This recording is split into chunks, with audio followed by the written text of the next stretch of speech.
It's 2:04 p.m. and I call this meeting of the Fresh Waterways Advisory Board to order. And so we'll go ahead and I'll do the roll call since Greg is not here today. So we've got John Pike. We've got Grant Schaefer. We've got Joe, you still in line?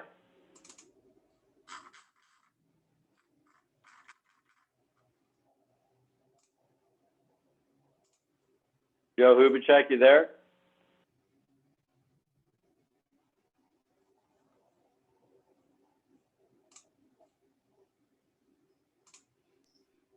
He just disappeared. Okay, all righty. Well, I know he was there. We got to get him back on though, because without him, we're not going to have a quorum. So we got to, all four of us are going to have to stay there, stay online. All righty, and then we also have Nick Bird. You there, Nick? Yes, sir. Yes, sir. All righty, Susan? I'm here. Okay, and then as guests, Alexa Brown. Yep, I'm here. Thanks for having me. Thank you, Alexa. All righty, and then I know at least when I was online before, Don Williams.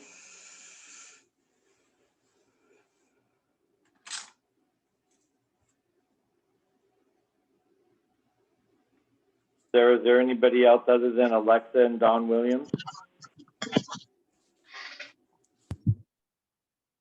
There is 2 citizens, I do believe, and then Joe Hubachek is back online. Okay. Yeah, I lost you on my computer, so I had to start my phone up again. I don't know what happened. So I'm back on again. Sarah, do you happen to know who those other 2 citizens are? I guess we can get to it later. Hi, this is Lana Carlene. What? I'm sorry, what's your name again? Lana Carlene. And how do you spell your last name? Carlene. Okay. And who was the other one?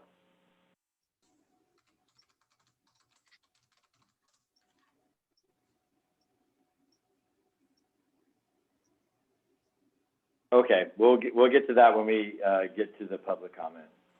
All righty. So the first thing that we have on the agenda is approval of minutes of the June 7th, 2021 meeting. Those minutes were sent out by Greg McKay on July 6th, 2021. And do I have a motion from one of the board members to accept the minutes as written?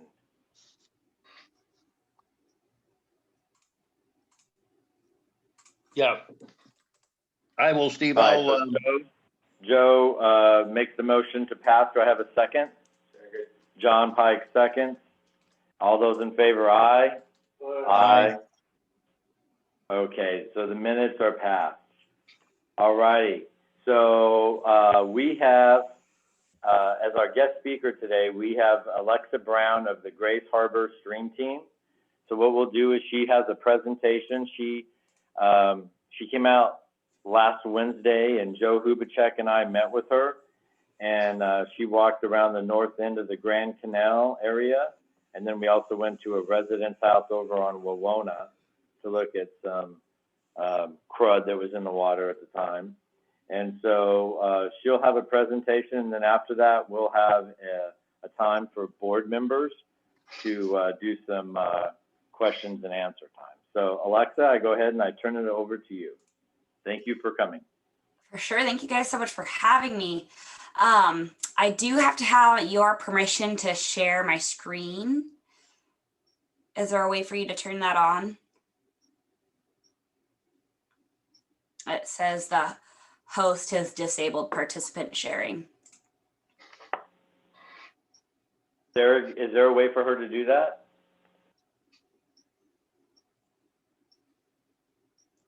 The meeting owner needs to go into your options and just say allow participant screen sharing. Mhm.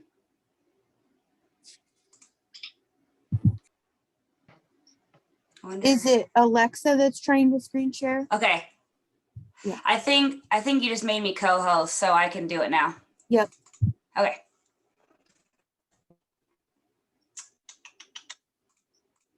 Okay. Can you guys all see my slide? I can. Okay, wonderful. Well, thank you so much for having me today. I am hoping that the Grays Harbor Stream team will be able to help with some of the water quality issues and testing and possibly some education and outreach. But I'll talk about that more later in the presentation. But I'll just describe what the Stream team is, kind of how we started, and just to allow you guys to get to know the Stream team a little bit better. So I'll get started. Our mission is to enhance and protect the natural waterways of the lower Chehalis watershed through community action and education. Our vision, we envision an active and engaged local community dedicated to vibrant and healthy streams, rivers, and estuaries that sustain salmon and shellfish. And then our history, so the Chehalis Basin Management Plan was released in 2004. It identified the need to involve local community members in protecting and enhancing ecosystems. So the Stream team originated in 2009 to fulfill that need as a coalition of students, educators, citizen volunteers, local agencies, and nonprofit organizations dedicated to the protection and restoration of streams that flow through Grays Harbor County. So here's a list of our original partner organizations: the Chehalis Basin Partnership, the Land Trust, Grays Harbor County, Grays Harbor Audubon Society, and then the Grays Harbor Historical Seaport. And up until this last year, we were housed under the Grays Harbor Historical Seaport. At the beginning of this year, we moved from the Grays Harbor Historical Seaport over to the Chehalis Basin Fisheries Task Force. So basically we're on, I am an employee of the task force and on their payroll. But the Stream team is kind of its separate organization, and we have a steering committee that has representatives pulled from all of our partner organizations.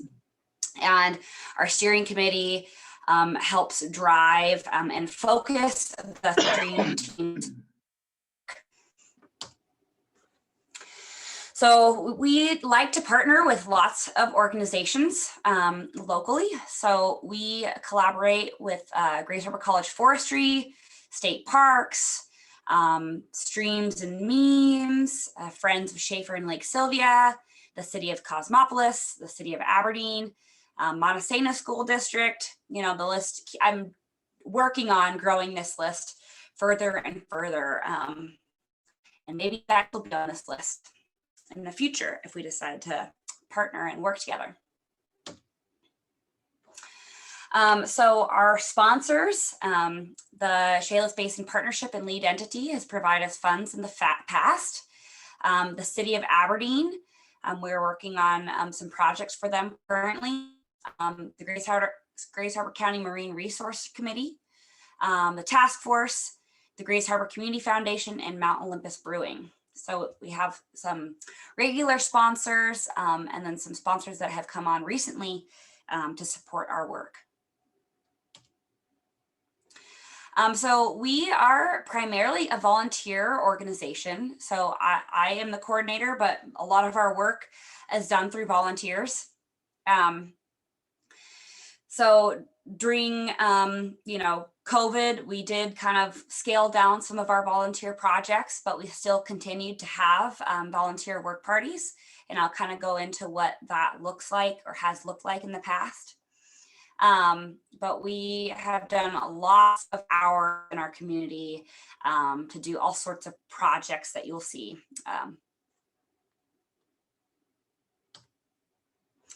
So we've done garbage removals in the past. And a lot of these, well, at least some of these have been in Aberdeen. We've done the cleanups around Fry Creek and Alder Creek in Aberdeen. And then we do beach cleanups as well. So we've done beach cleanups in Westport and Grayland area. And then we've also done beach cleanups up in the Copalis area and Ocean Shores. So we really like to get our community out and removing garbage. And at our events in downtown Aberdeen, we also talk about stormwater.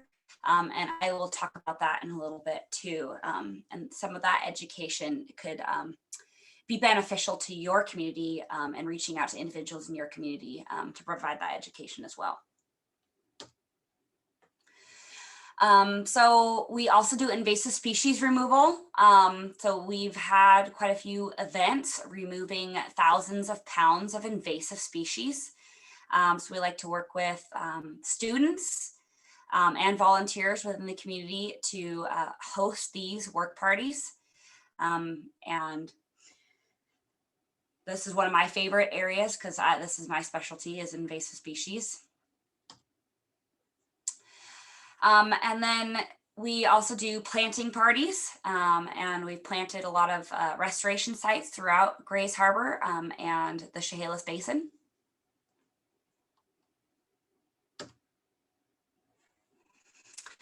So we also do education as well.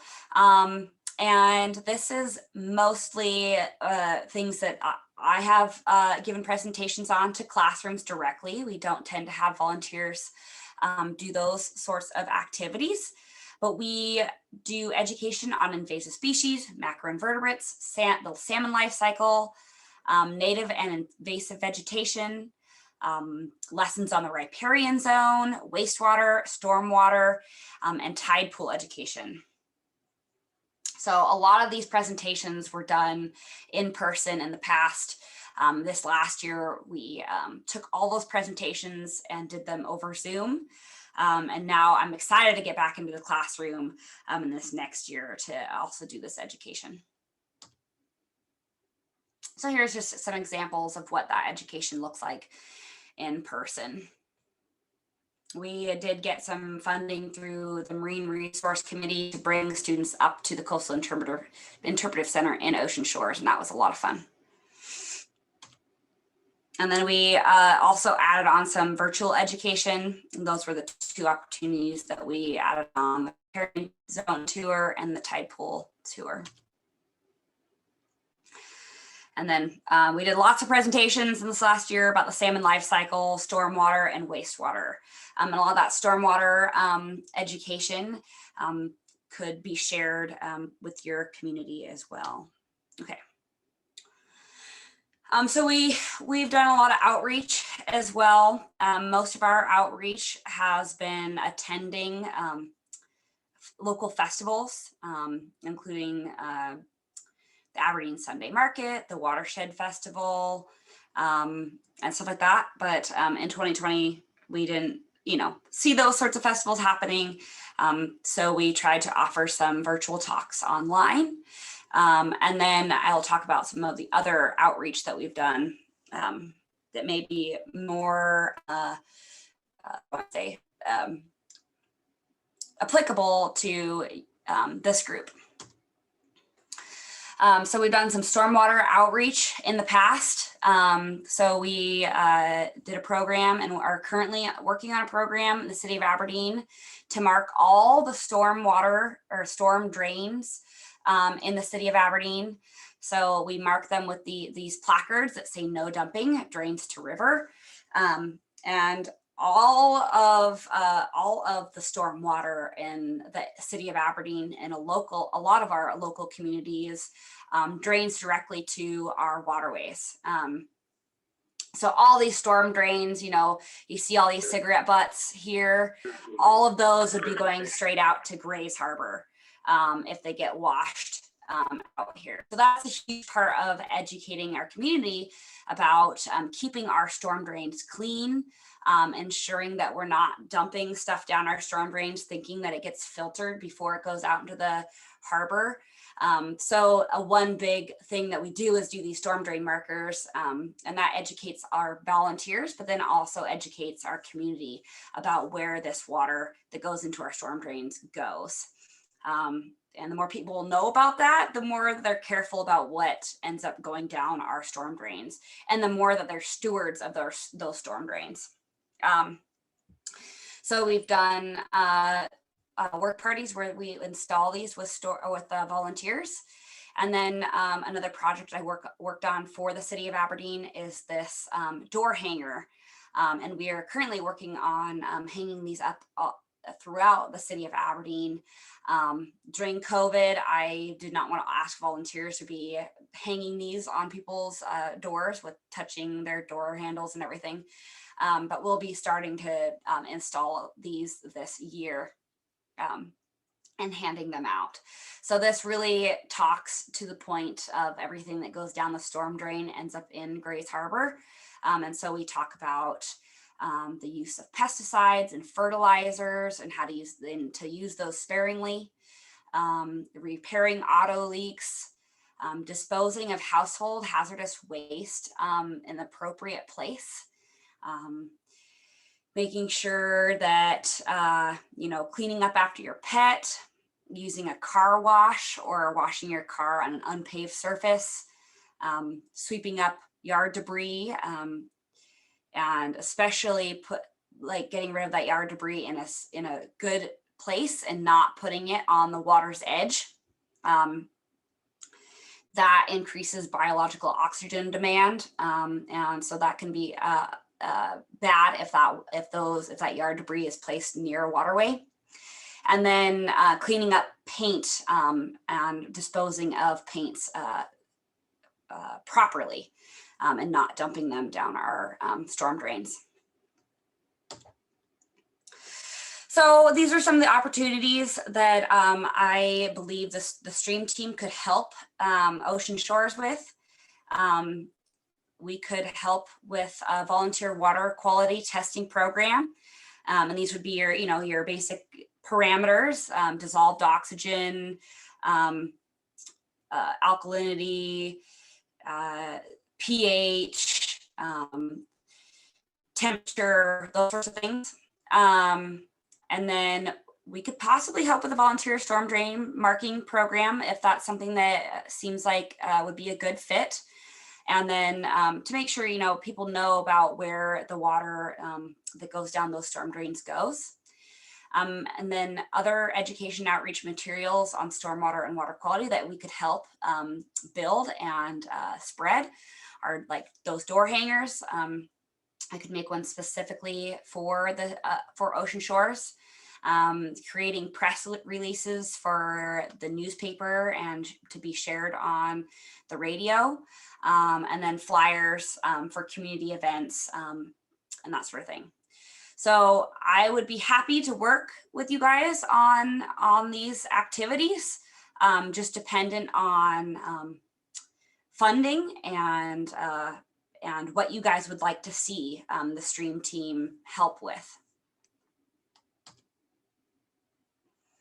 So that is all I have to share with you about what the stream team does, but I'd love to hear your questions and see if this would be a good fit for you guys. Okay, great presentation. Thank you, Alexa. So we'll go ahead and we'll start with Joe Hubachek. I got to get me on mute here. Good presentation, Alexa. Thank you for coming and being with us today. For sure. Thanks for having me. You bet. So you had a chance probably to look at our waterway system with the maps and everything that you had received. Did you get a chance to look at how extensive we are? And, yes. And after that, for the second part of my question, do you have some kind of an idea how you would attack that? As far as finding water quality and, where we're at, how often would you do it in each canal? Basically, how would you attack that?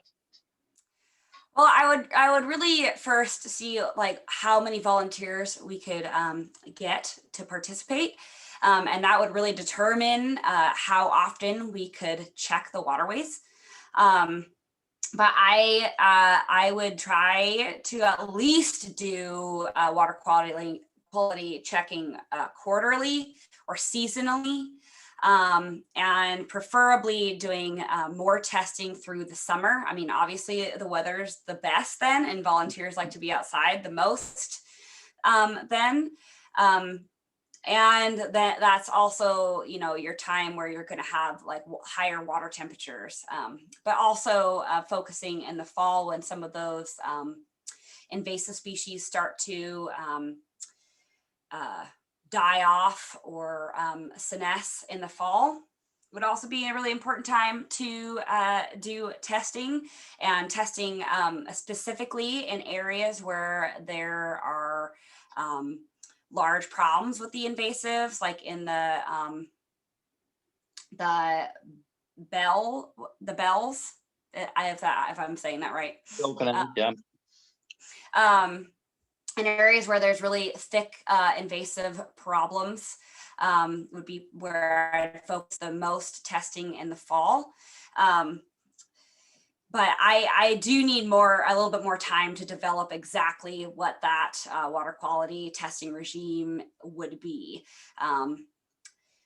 Especially, I don't have a whole lot of time to do that right now until I know that this is a project that we will for sure partner on, and seeing what sort of funding we can come up with together on how to make sure that this is a project that we can fund and do together. But does that somewhat answer your question? Yeah. What I was hoping to get, information I was hoping to get was, see, like our Grand Canal is like 4.5 miles long. Mm-hmm. So, and I'm sure that probably different areas of that canal where other channels might come in, or based on flow, water testing is going to be different, I would assume. I'm kind of curious, in a mile's range, how many times would you have to test in that canal? Just one place, or is it like several places, or how would you do that? Okay, so where you have other water inputs, I think those would be really the best places to monitor, and then have a few monitoring locations in between. So maybe say once every mile, but then around where the bells come in, and where, here I'm looking at some of the other drainages that come in off of like Island Cirque, like those waterways that are coming in, to see exactly what's happening. I think that would be the most important, is to test the bells, where that comes into the main channel there, and then along that, like once every mile or so. Okay. So I don't think a whole lot of testing would need to be done on the main canal, but at the very beginning where we see where the water is coming into the canal, and then at the very end, obviously, but then also along where those other waterways are coming in, to kind of see and suss out what are the impacts of those other waterways joining the main canal. Right. And can you tell in your testing what the level is of like, not so, I'm trying to grab the word out of the air and I can't quite grab the word, what it is, the nutrients. Can you tell by the water testing if we got high level of nutrients in our water? We'd be able to test nitrates and phosphorus. Okay. So those would be the things that you would see from fertilizers and excess nutrients coming into the system. So we could test phosphorus and nitrates. Okay. Let somebody else ask some questions. Right, John? Alexa, what kind of the testing equipment that Joe was referring to and you're talking about, what kind of special training did you have to, or your team have to go through to use that equipment? So when I went to Western Washington University, I spent a whole quarter working on water quality testing, and I specifically did a study on a what do I want to say, a stormwater mitigation wetland. So all of the water from the entire Western Washington University campus, all of that storm water drained out to this wetland. And we did where that water came into the wetland, we tested it for a bunch of parameters.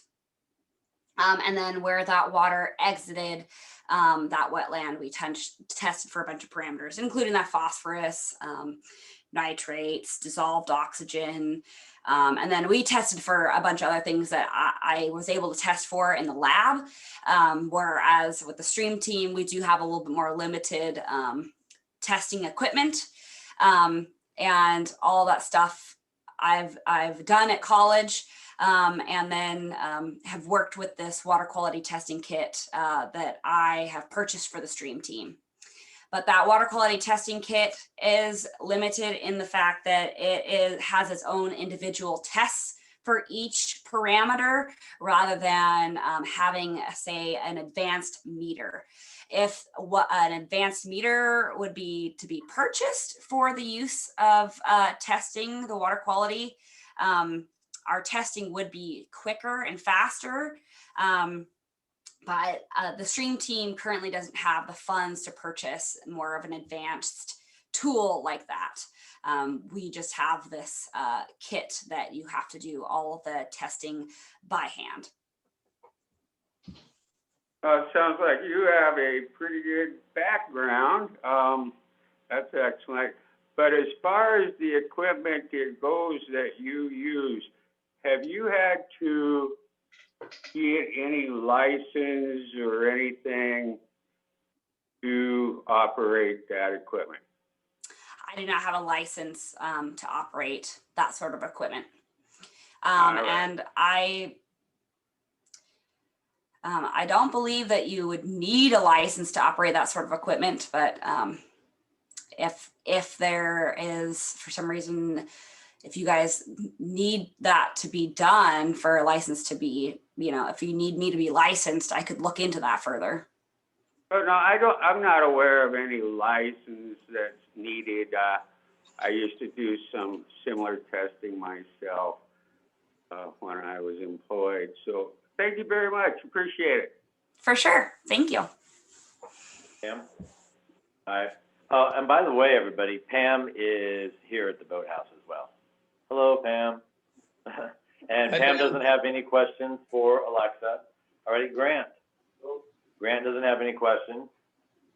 And neither do I. It was a great presentation.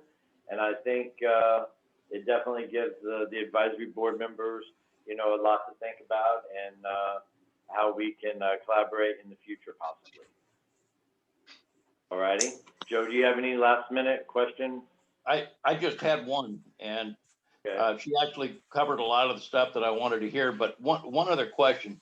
Once we get all this data, if we decide to go down this road and we gather all this data, is there someone that can read that data, or can you read that data? I would be able to read that data and let you guys know, like, okay, the dissolved oxygen is here, and that means, your fish aren't, you're probably having issues with some of your fish. And I do have some of that background. Although, I would be happy to bring in the habitat bio for your area, which is Portia Lay with Fish and Wildlife. And she, we could go over, I'd have to discuss with her first, but we could go over the data with you guys if that would help. Perfect. Mhm. I was hoping to hear All that. righty. Well, Alexa, again, we greatly appreciate you, one, coming out last Wednesday and meeting with us, and two, here at our meeting and doing your presentation. Thank you, Alexa. Yeah, thanks again for having me. Thank you, and you have yourself a great day. You guys too. Have a nice Okay. meeting. Thank you. Bye-bye. Bye-bye. All righty. So the next on the agenda is the Public Works City Planner Report. Nick, do you have anything?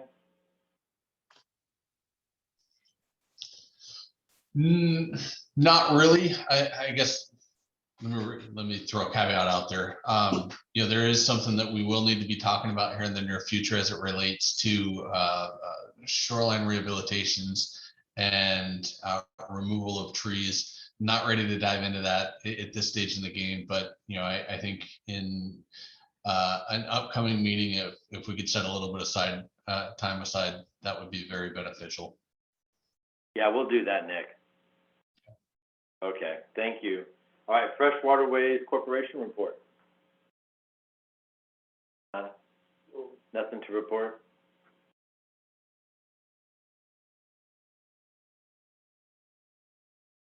Well, we are having on the 21st a work party, which I'm quite sure any that follow Facebook have seen the posting of it. Especially on the complaint Facebook pages and on our Fresh Waterways Corporation Facebook page. What I've been contacted by many and interested, and one of the things that some have said is they're not able to work. So we are more or less setting this up as a, hey, everybody's welcome. Come learn what we do, come see what we do, come bring snacks, bring whatever, and join us at Grant's house. All right. Time on the 21st, Jim. and this work party is addressing what? More in the Bishop. Trying to clean up the Rest last of the third land? of the Bishop. That's the one across from my house? No. Yeah. We have tried several times to, We also, while we're at it, is Steve, Grant, and I are going to go out on one of the work boats this coming Wednesday, and we are going to see what we can do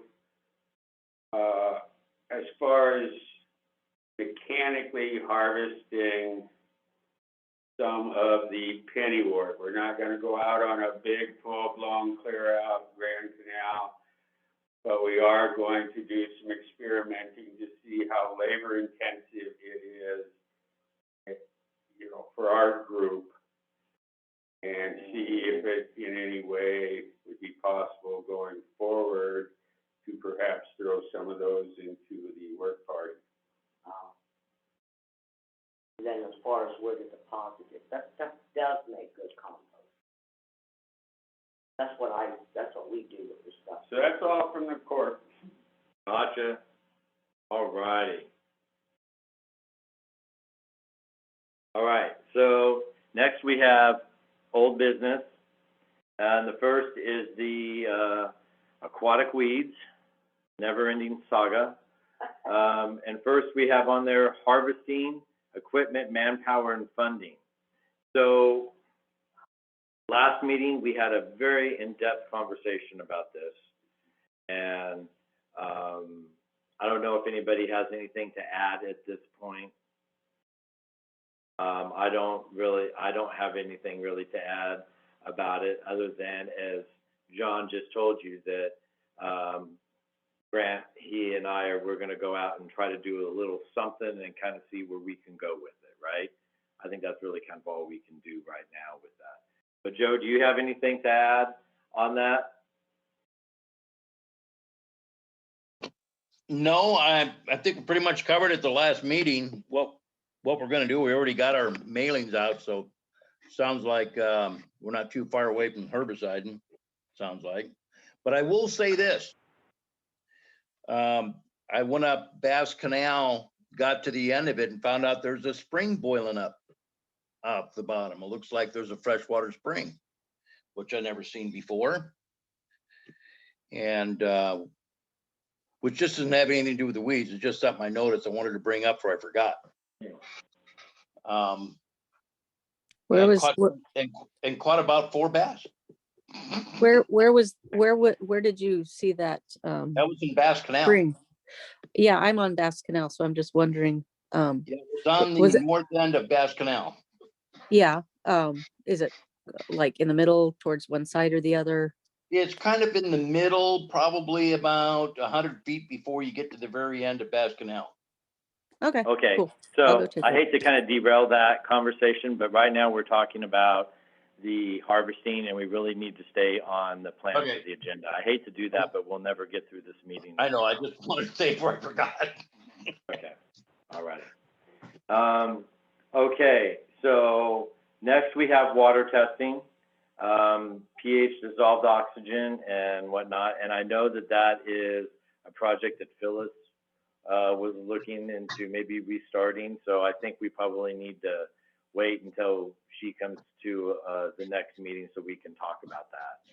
And do you want to say something? Well, Yeah, go ahead. I'm kind of concerned about it because of Bob's health. Right, no, yeah. And I think, at least for this while, it's going to be pretty intensive. She can't leave him.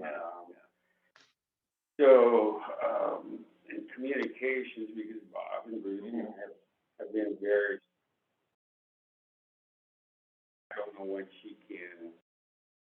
I've asked her about the model, make and model number of our existing, so I can see if we've got any firmware updates or software updates for collecting the data, but I haven't even heard. Okay, yeah, so with that, that might actually be, something that we can do with the Grace Harbor Stream Team, where it's actually not one of us doing it, or maybe we could maybe be a volunteer with the Grace Harbor Stream Team or something. I get what you're saying. I mean, who used to do it, just not capable. Well, Phyllis was very concerned that they were testing the same area. That's right. And stuff, so that's a big concern. Yeah, absolutely. So we need to make sure they were doing that and what equipment they were using compared to what we were using. And Joe and we talked with Alexa about that, and she just would like to get a copy of that. I didn't have it electronically. Phyllis had given it to me on paper. So I told her I would try to get it, and then I'll scan it. Was it readable? You could read it. Yeah. Okay. Yeah. Well, there was a lot of numbers on there. You had no idea what they meant. Yeah, Phyllis and Lisa both said it's cryptic. Yeah, it really is. Well, and that's why Alexa wanted that, because she felt that maybe she might be able to decipher some of what those things were. So I will continue to work on that. Hey, Joe, do you happen to have, because I gave you the copy that Phyllis gave to me, do you still have that sheet with all that data? Yeah, I still have it. Do you have a scanner? Yeah. If you could scan that in and send that to Alexa and myself, then that's something that she could at least maybe just kind of look through and kind of get an idea. So if you don't mind doing that, just sometime. Yeah, I'll get a scan in my computer. I don't know if I have her email address. I don't. Well, just go ahead and send it to me. I do. Okay. And I'll send it to her and give her a little bit of background on it, more than what you and I talked with her about. I will do it. Okay, awesome. Thank you, Joe. Appreciate that. Okay. Next is the North End Grand Canal project. And so with that, Nick, on that we're still waiting to do where council will do in-person meetings so there can be in-person public comment, right? Yeah, we're in a holding pattern on that one. And I think probably it'd be a good idea to just hang tight until a few meetings get under their belt. Again, I don't know how people are going to respond, not going to respond, whatever the case may be. So we might want to just kind of go slow on this, because I want to do it once, not go off half cocked. So that's kind of my thought process there. But real quick, before we dive into additional details there, on the water testing, I have received some correspondence with Abraxas, which is the supplier for the algae testing, device, which we had talked about, quite a bit. So I'm going to keep, pushing on that one to see if there's anything that we can make happen there. But at this stage in the game, it looks like I might be able to get something and have it on hand for, I'm assuming, next season. So that's the big push as it relates to water testing there. All righty. Well, that's great. So you were able to make connection with those folks. Correct. Good. All right. Perfect. So yeah, and on the North End Grand Canal project, with that, I don't know how everybody feels about that, but for me, I definitely think waiting until, I know we're in this holding pattern, right? But I think doing it on Zoom or having it where residents can look at it online and without really any kind of Q&A going on, but just looking at it, I would be concerned that if the city were to move forward with it, that somebody might try to come in and say, well, it wasn't presented correctly to the citizens and all of this. And so I don't know if that's kind of what you're thinking as well, when you said do it only one time. That was my suggestion, is let's hang tight till we have people that can actually go see in person. Exactly right. Okay, thank you, Nick. All righty. So that's it for the old business. The new business we have on here is the election of board officers. So here's my take on this, is right now we're missing 2 members. And I know with Phyllis going on with that, I don't know if she even will be at the next meeting, but before we kind of moved on, I wanted to hear what each of you felt about it. If you felt we should just go ahead and push it to the August meeting and see if we're a little more successful for that. It doesn't really matter to me.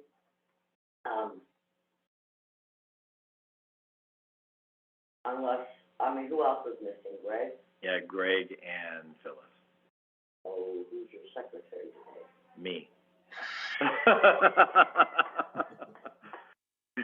used to always fall on Bob and I wasn't there. I want to know who's running against us. And I'm trying to take the notes. Okay. Yeah, whatever works for y'all, I'm pretty cool with that. I pretty well already have a thing. Even if you wanted to do another thought on it, is it just one of the input from those here, and then just ask the others. Seems like there's always going to be somebody missing. You're always going to be dealing with it. Exactly. So they can send it as put down who's up for what, and they can answer back on the Ocean Shores mail. Right. Yay or nay, or who theirs would be, and maybe that would just be a way to get resolved instead of waiting for. I agree with Pam. No need to do it right now. Either wait till August or absentee ballots. That's it, Okay. And I guess what I could do is I could just send an email out to everybody and say, hey, we're going to tell us who you want. Okay. Yeah, well, and it helps to know doing. Yes. Because you can elect somebody and they'll be like, I don't think so. Yeah.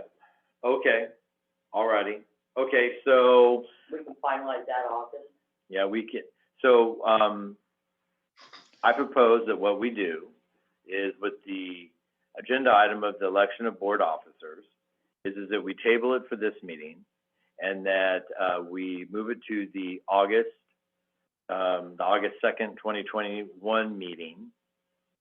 That's a that will be final. We're gonna have to figure out who's doing what at that point.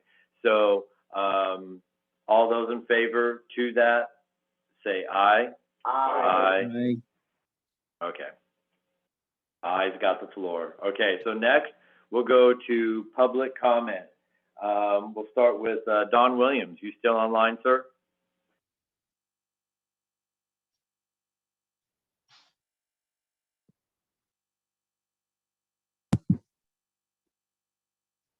Dawn, do you have a public comment?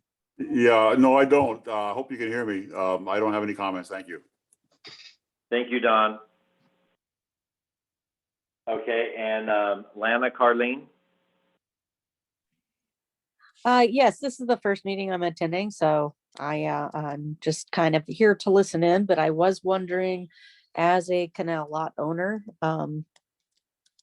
if there's anything in place to identify what I should not be doing. I mean, I obviously know about not using chemicals like Roundup or fertilizer or anything like that, but what could I do to maintain my own part of the shoreline? Do you want to take that? Yeah, Lana, do you know of the freshwater ways? Shoreline plan? No. A corporation, I'm sorry. Yes, Brain yes. dead. Okay. Yes, and I did go to So- a meeting a couple years ago and I did sign up. Well,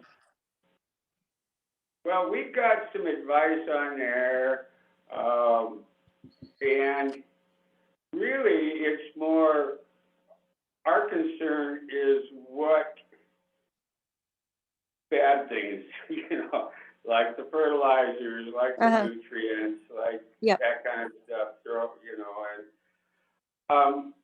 and as far as what you can do, as long as you keep a buffer zone, the biggest concern you guys up there, and Joe, you can correct me if I'm wrong, is probably, I'm not sure if you even have pennywort in there, but keeping the pennywort under control is one of our keys. And as far as, what people don't understand here is we have two issues. One is the pennywort, which you can visually see, and that is the one that people get concerned about. But under the surface that you cannot see, we have two invasive species, parrot feather and elodea. And one of the problems with elodea is if you get in there and start stirring that up, any piece that breaks off starts a whole new plant on its own. I live on Duck Lake, just on the other side of you guys. I do have parrot feather, which I'll go out and pull up from the bottom, but have not seen any elodea, and I'm not sure if you guys have it. But those are kind of the things to be cautious of. Pennywort, have fun with it. It composts well. You don't have to worry about it taking root in your yard because it is. Yeah, well, that's the thing, is I don't have easy water access, and so I don't know if there's anyone knowledgeable about how it's supposed to be removed. I mean, I'm not really wanting to go in and swim in the canal. Lana, if you would go to our corporation Facebook page, leave a message. I will reach out to you. Like I say, I don't live too far from you, and I'll come up and take a look. Yeah, all right. Thank you. Hey, Lana, as it relates to shoreline vegetation maintenance and specifically trying to gain access to that shoreline, one thing that would be beneficial is to reach out to our planner. His name is Marshall Reed. His contact information is on the website. Trying to chase it down here real quick, but actually probably the best thing to do is just shoot me an email at Nick or N Bird at osgob.com. Shoot me an email. I'll put you in touch with Marshall. Okay. There's actually been a lot of, and actually probably a great springboard right here, is there's been a massive amount of shoreline clearing in the last few months. And so I'm tickled pink that you're asking the question that you are, because it means you care about the shoreline impacts. And so we're seeing a lot of those where, you know, people are unfortunately not doing that the right way. So there's rules in place, and Marshall will help you walk through it. All right, sounds good. Thank you. Great. Thank you, Lana. Okay, and Sarah, was there anybody who sent an email in or anything like that that has to be read? No, sir. Okay. All righty. So last we have good of the order. Joe, you have anything? This is for like new stuff. Yeah. What is there just a quick comment that you want to make on something? Just a quick comment from me. A friend of mine and myself went up fishing up Bass Canal for bass, and we caught 3 of them, which is the most I've ever caught in one day, and lost a couple. And they're pretty good sized fish. So I guess I'm a little bit excited about what's going on here. I'm a little bit nervous about the herbicides that are going to go in here in about a week to see what happens. I'm going to keep an eye and see what happens. But things are starting to come around. Okay. Thanks, Joe. Pam? I still have not received any notice on treatment of fish. None.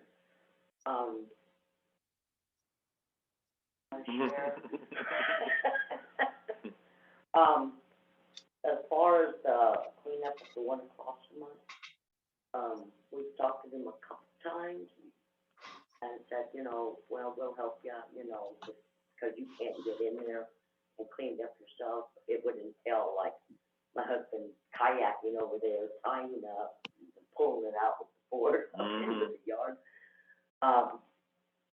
We haven't gotten any, and us being friends of theirs, kind of have to be a little careful with that because they can be a little funny about their way edge. Okay. As long as it's not involved in cleaning. Right. I know exactly what property you're talking about. Yeah, okay, and so that's why we haven't, because we were going to try to get that removed and cleaned up, because we have seen a few incidents with, you know, the people that set up on those chair-like paddle boats. Yes. Okay, getting tangled up in it. Oh, wow. And then having to try to back themselves out of it. Okay. Okay, so it's like, oh shit, you know, desperately, it's a hazard, especially those people. You know. Okay. And then I also noticed, I don't know who was involved, there's a whole bunch of penny waiting to be pushed over. It's Yes. real. Yeah, we saw that. Okay. That's a lot down there. And I'll talk to Randy as far as my property and that wonderfully well-growing massive reed. Okay? He's I'm waiting, he said he had 2 people in front of us, but we're gonna get him to do those. Okay. Okay? Gotcha. Because you know how I feel about maintaining you. Gotcha. Perfect.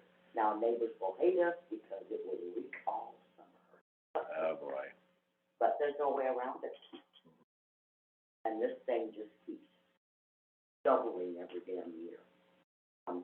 Yep. Patch. Keeps going out, yeah. Well, we can't, it's too much for us. We don't have a boat to get out there and do it. Yeah, yeah. You know, we can kind of keep up with the rest of it, but not that bad. Oh, anyway, Randy's supposed to come. Okay. All right. Good deal. Anything else? I think it's anything. Grant? We have almost 2,500 people on the waterfront. We have about 2,500 people on the waterfront. We have maybe a dozen people who are actively engaged in questioning what they can do. And then we have about 10 at most go physically out there and try to do something about it. And so if we can just encourage someone along the waterfront to get involved and learn what's going on. There's a lot of people on the Fishhook Canal that it's amazing. There's so much debris on the edge of the water. They won't clean it up. And it looks like a mess. And so, and a lot of people expect the Fresh Waterway Corporation to clean up their beach. And all we're doing is just trying to clean up the navigation. And then we're running out of energy. I mean, the walkers and the canes are using more space on the barge. Maybe in that group for a while too. So anyway, that's all I have to say. Okay. Thank you, Grant. All right, John. Well, then I have a couple of things here. One is, from what Grant said, it would be really seriously nice if via the city gave us more promotion, our group more promotion. We have Susan as a contact. But yeah, it's, why doesn't the city put something out about our work parties? Why doesn't the city help promote and encourage the volunteers? There are so many groups down here that volunteer, and the city relies on them so much, especially in the waterways, that I would think it would behoove them to get us help. Secondly, and this is something I am going to campaign harshly on, I have to get a little bit more background on it, but it is the buoys, the no-wake buoys. I have a satellite picture that when I bought my house, there was a buoy. I am directly west of Overlake Bridge. There was a buoy out there because there is that little cove that goes south of me. There's two buoys, one entering Friendship Passage, and there was one sitting out on the entrance to that cove off of my dock. The one from Friendship Passage got washed north through a storm 2 years ago, and at the same time, the one that was out in front of my place protecting the cove completely disappeared. Now we have, and this is where I have to do some more research, but I digress. I have people, now that it's boating season, that come blasting down into that cove because there's no wake buoy there. They go down to the end, spin their boats around, come back up. It has tore the bumpers off my dock. I have heard just short of fist fights south of me of the people that own property along there screaming, and then the boaters telling them where to go, et cetera, et cetera.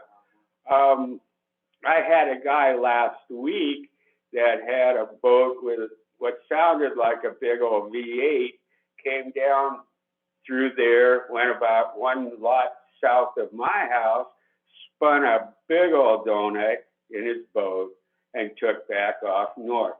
Now again, this is something we want to protect the banks. We want to protect, ecology's on us about that. What are we going to do as a city? I've been told the police department is responsible for it, but now I'm told the police boat is dead. Fresh Waterways Corporation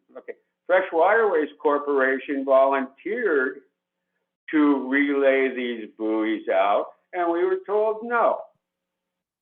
So I would like to know who is responsible. This is something I'm very adamant about. I see this stuff every day. Thank you.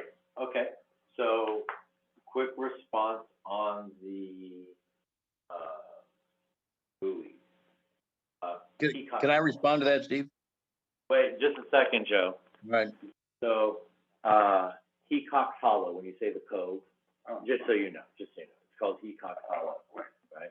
Oh, okay, all right. So, that's what we're talking about.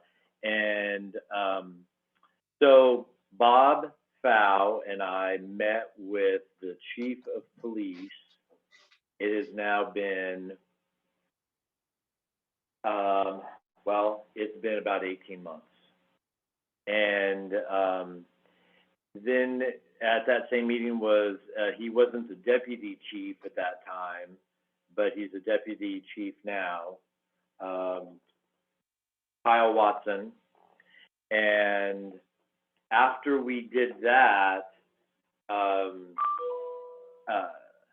Deputy Chief Kyle Watson and 2 other police went out and they placed, so this would have been a little more than a year ago, and they placed 5 buoys.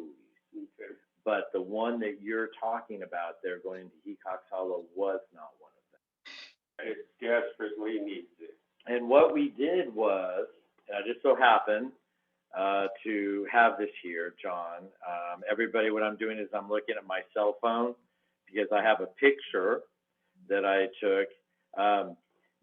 Deputy Chief Kyle Watson and then another one of the police officers came down here to the boathouse and met Bob and I. So that would have been the second meeting we had with him. And he wanted to actually see the map. If you remember, we did that map with all of the Post-its on it of where the buoy should be, Grant. And we sat right here, we went over that, they took the map, and they were going to come up with a plan that, where they could replace all the buoys. There you go. So I'm just so everybody else knows, I'm showing John my cell phone with that map. So I will say that what I did was, as far as the agenda goes, is after we had that conversation with Watson and the other police officer, and I just can't remember his name right now. What I did is I took it off the agenda because I wanted to give them time to get the buoys out there and all of that.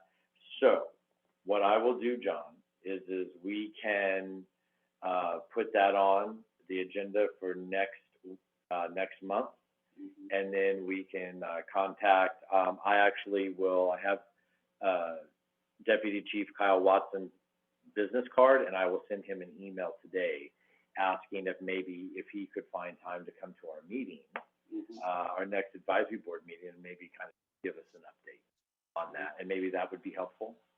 Yeah, I just want to, now we're talking about protecting banks. Right. And in fact, I'm replacing a little deck above my dock, and I took the top of that decking off, and it's washed back probably since the dock was originally put in there. It's washed back about 2 feet of bank. And then going further south, where it gets narrower, things are getting worse. And again, I have heard people screaming, I have heard people threatening, I have heard, because the people that live down in there are very protective, as I am. We have the same problem on Fishhook. I have trees along the bank that we've actually tried shoving sandbags under them because they are washed out under the tree itself. Yeah. Trying to. They're undercutting it. Yeah. So Joe, you wanted to say something about that? Well, you pretty much answered what I was going to say. When I first moved here, I was probably one of those guys because according to the rules that are online, it's okay to go 30 miles an hour there according to the way the rules are because there is nothing posted. So I understand what John's saying. I'd be upset too, but for the boater's point of view, they don't know they're supposed to go slow because they're within the parameters. in that Well, area. yeah, no, So- Joe, we understand that. It's So just, let me finish, John. Okay. Let me finish. So I had a discussion with someone just down from you that he said I was going too fast. I said, no, I'm not. We kind of went back and forth, and I finally went down to the police station and talked to them down there. And he asked me, he goes, hey, look, would you just give me a break here? We are supposed to replace that buoy. We just cannot get to it. Could you just slow down through there? And of course I did after that. I mean, I understand. The bottom line is these guys got to do their job. I mean, they got to get out there and put the buoys there to make it right for everybody. Okay, So- all right. And that's the reason on why I suggested, and I did show John and that map. And Joe, I will send a copy of that to you as well, so you can see where we came up with it. The advisory board members, and actually Bruce was in that meeting as well when we did that. And so came up where all of the buoys throughout the entire system were missing and or where we thought they should be if they hadn't existed before. But Grant had the real history on where the buoys had been placed many, many years ago. So that's mostly what we went off of. So I will send an email to Deputy Chief Watson, and then I will put the buoys on the next agenda item, or the new business item for August. Well, Sorry, my train of typically, thought is every gone. year, the corporation has, I don't remember who provided them.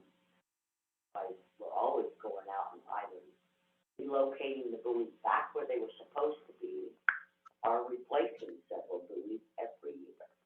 That's where, when we had that meeting, and when we did that's where it'd be helpful, if Phyllis was here, because I mean, she, really had that history as well. But Bruce was there, Phyllis, Bob, Grant. I'm trying to think who were members at that time. It was a while ago. And so what seemed to have been the history behind it was that the corporation was maintaining them, and then the police kind of came in. Maintaining them, we were trying to salvage and repair. Okay, thank you. All right, trying to salvage and repair them, right? And the city says no. Yeah. we were capturing runaways. So really quick, Nick, are you online? Yes, sir. Okay, so after you've listened to this discussion about the buoys, I know that down in your compound there were buoys at one time. Do you know much at all about how many buoys would be on hand for placement, or some that need to be repaired? Do you have any information at this time? I know it's kind of blindsiding you. Nope, this comes out of left field, so I have no idea how many are there. My history is I'm aware of the interaction between police and the Freshwater Advisory Board or corporation. But at the end of the day, I 150% agree that the wakes do translate to a pretty substantive impact to the shoreline. And if we need to figure out how to get new buoys, then we'll figure out how to get new buoys. Right. Okay. All right. All righty. So then I think we kind of just all agree it's got to get back on the agenda, and we're going to need to talk with the police department again and move forward with that. Okay. Beautiful. The police don't have a vehicle that they can surface those buoys. Maybe you shouldn't be talking to the police department, maybe you should be talking to the mayor. Well, I'll stick. Yeah. He's the one that would be So I'll stick with. delegating. Yeah, we can try. We'll talk with the police again, because it has been delegated to them. That I know, and then we'll see where we go with that, and then we can obviously bump it up as we all. Well, see it fit. needs to be redelegated, Yeah. or someone needs to be reminded. Yeah. That's kind of not your responsibility. All right. Well, all righty. Yeah, we'll do it and we'll move on. Okay.